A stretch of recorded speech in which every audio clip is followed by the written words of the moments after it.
Libreto: el boom latinoamericano. El boom hispanoamericano fue un fenómeno literario, editorial, cultural y social que surgió entre los años 1960 y 1970, cuando las obras de un grupo de novelistas latinoamericanos relativamente jóvenes fueron ampliamente distribuidas en Europa, en todo el mundo.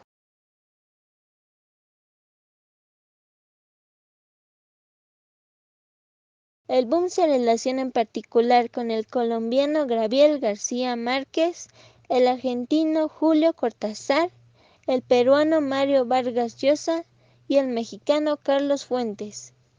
El momento clave del boom se sitúa en 1967, con el éxito mundial de la novela Cien años de soledad de García Márquez y la atribución del Premio Nobel de Literatura al guatemalteco Miguel Ángel Asturias.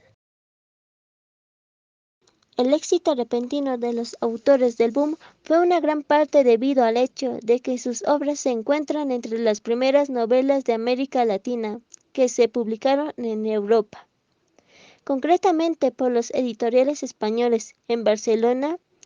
De hecho, según Frederick, los novelistas latinoamericanos se hicieron mundialmente famosos a través de sus escritos y sus defensas de la acción política y social.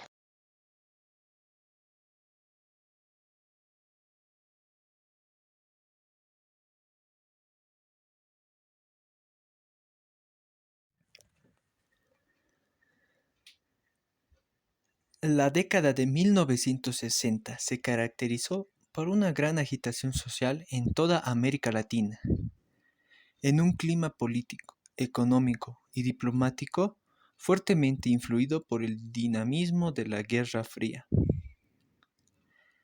Estas condiciones sirvieron de base para el trabajo de los escritores del boom y definieron el contexto en el que sus ideas, a veces radicales, tenían que funcionar. El triunfo de la Revolución cubana en 1959 y el intento frustrado de Estados Unidos de invadir la isla caribeña a través de la Bahía de Cochinos puede considerarse como el inicio de este periodo.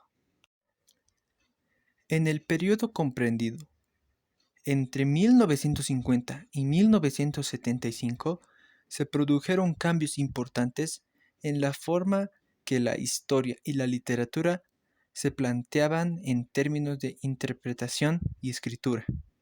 También se produjo un cambio en la percepción del español por los novelistas estadounidenses.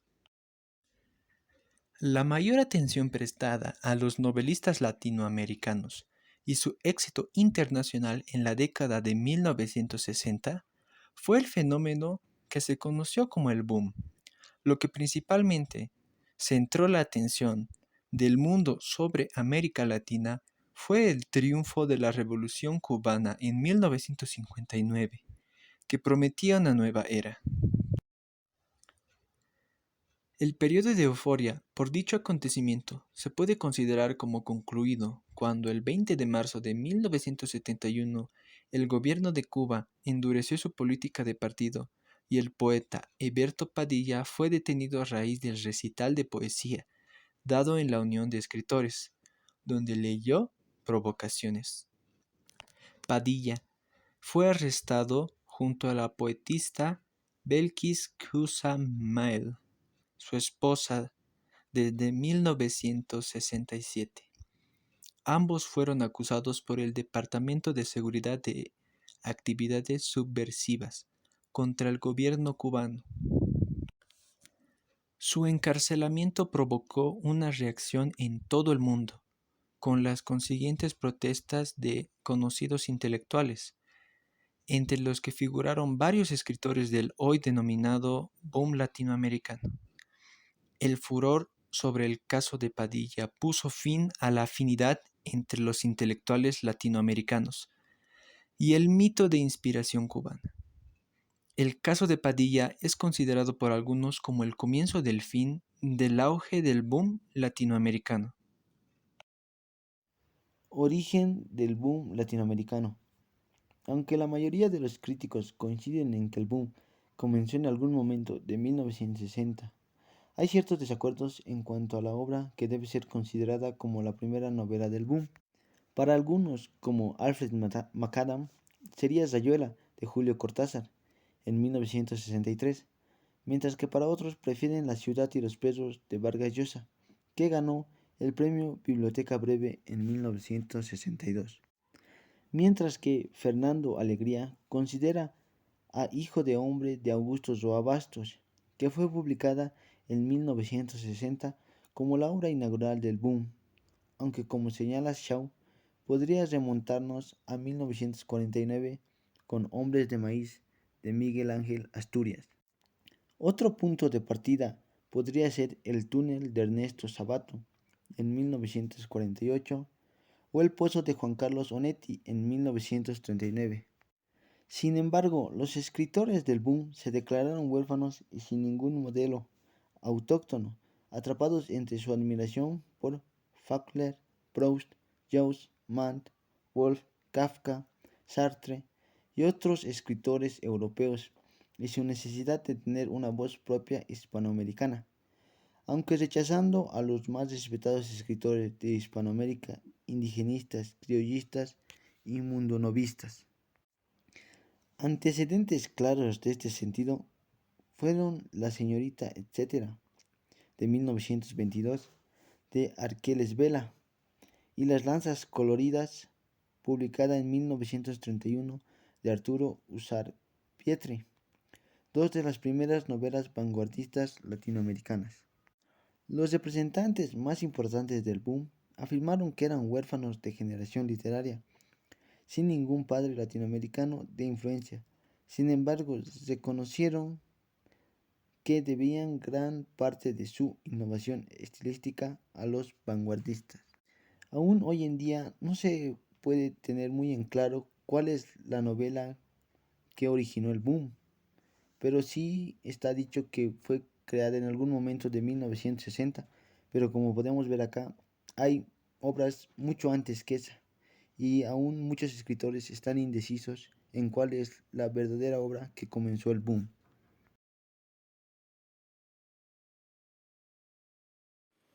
Señas de identidad. Las novelas del boom son esencialmente vanguardistas. ¿A quién nos referimos con vanguardistas? Es la libertad de expresión la cual se manifiesta alterando las estructuras de las obras. A eso nos referimos con vanguardistas. Tratan al tiempo de una manera no lineal. Suelen utilizar varias perspectivas o voces narrativas y cuentan con un gran número de neologismos, acuñaciones de nuevas palabras o frases. A eso nos referimos con neologismos. Juegos de palabras e incluso blasfemias. El escritor Pope anunció que el estilo del boom se basaba en una perposición cubista de diferentes puntos de vista, cuestionaba el tiempo y el progreso lineal y era técnicamente complejo. Lingüísticamente segura de sí misma, utiliza la lengua vernácula. ¿A qué nos referimos con vernácula? Que es propio de una identidad.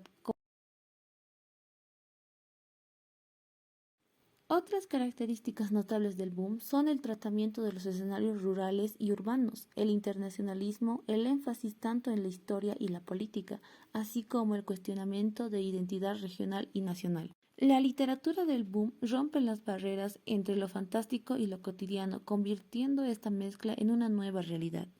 De los escritores del boom, Gabriel García Márquez está más estrechamente relacionado con el uso del realismo mágico. De hecho, se le atribuye el haberlo puesto de moda tras la publicación de Cien años de soledad en 1967. Ahora veremos de qué se trata el realismo mágico. El realismo mágico tiene predominio en el boom literario porque refleja la situación política y social que se vivía en esos momentos de la historia y lo combina con lo fantástico, las leyendas, creencias y ritos de la antigüedad. cuyo resultado de la descripción de paisajes, ciudades y costumbres se veían durante la época prehispánica, adaptadas al momento actual. Tanto el realismo mágico como el boom literario están totalmente unidas, porque ambas buscaron romper con moldes de narrativa tradicionales. Buscaron contar una historia completamente ficticia basada en hechos reales. Algunas características que podemos señalar acerca del realismo mágico son las siguientes. 1. Los elementos que sorprenden al lector por su carácter fantástico y que normalmente y acostumbrados no obedecen a nada. Son percibidos por los personajes como parte de su realidad cotidiana. 2. Aparecen elementos mágicos intuitivos pero nunca explicados. 3. Los sentidos cobran una importancia enorme al tejer la historia. Vemos y escuchamos lo que ocurre, pero también lo olemos, lo saboreamos e incluso lo palpamos. La magia tiene que ver con la necesidad de huir, puesto que muchas de las historias del realismo mágico suceden en espacios de pobreza y marginalidad.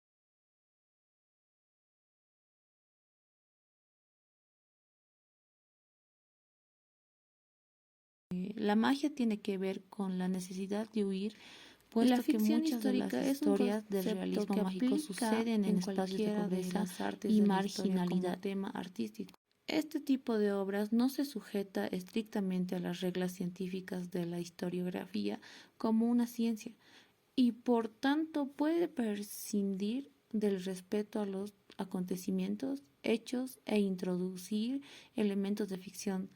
Tal cosa no se hace con el propósito de engañar como ocurre en las falsificaciones o en otro tipo de alteraciones del pasado, sino con el propósito de ser estético, didáctico o informativo.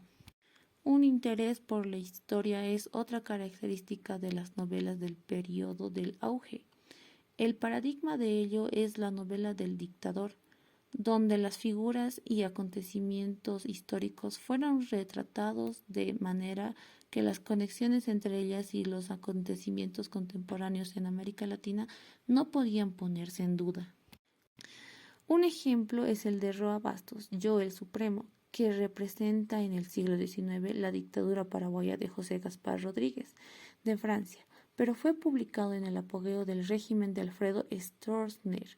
Escribe que en los novelistas del boom se mostraban una comprensión sofisticada de la capacidad de su género para describir las historias paralelas y alternativas, y participaron activamente en los debates culturales y políticos de la región que cuestionaron el significado y el valor de la historia. El impacto del boom latinoamericano.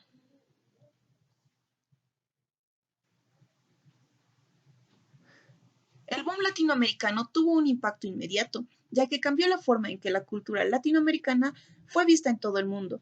Por supuesto, la traducción desempeña un papel importante en el éxito de los escritores del boom, ya que otorgó al conjunto una audiencia mucho mayor.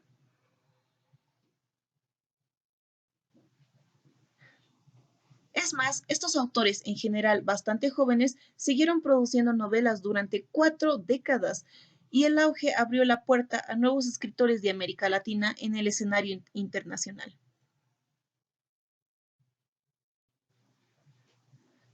Una prueba del impacto global fue que estos escritores jóvenes tuvieron como mentores a Gabriel García Márquez, quien fue un escritor y periodista colombiano reconocido principalmente por sus novelas y cuentos. También escribió narrativa de no ficción, discursos, reportajes, críticas cinematográficas y memorias.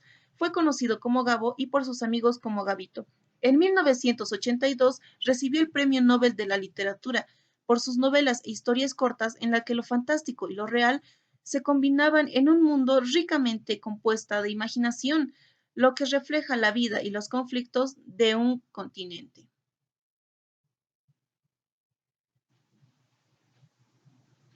También tuvieron como mentor a Mario Vargas Llosa, quien fue un escritor peruano que cuenta también con una nacionalidad española desde 1993, considerado uno de los más importantes novelistas y ensayistas contemporáneos.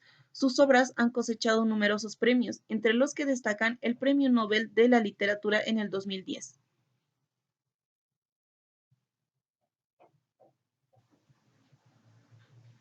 Y como uno de los traductores tenemos a Gregory Rabassa, quien es hijo de padre cubano y madre estadounidense. Se especializó en literatura española, latinoamericana y portuguesa.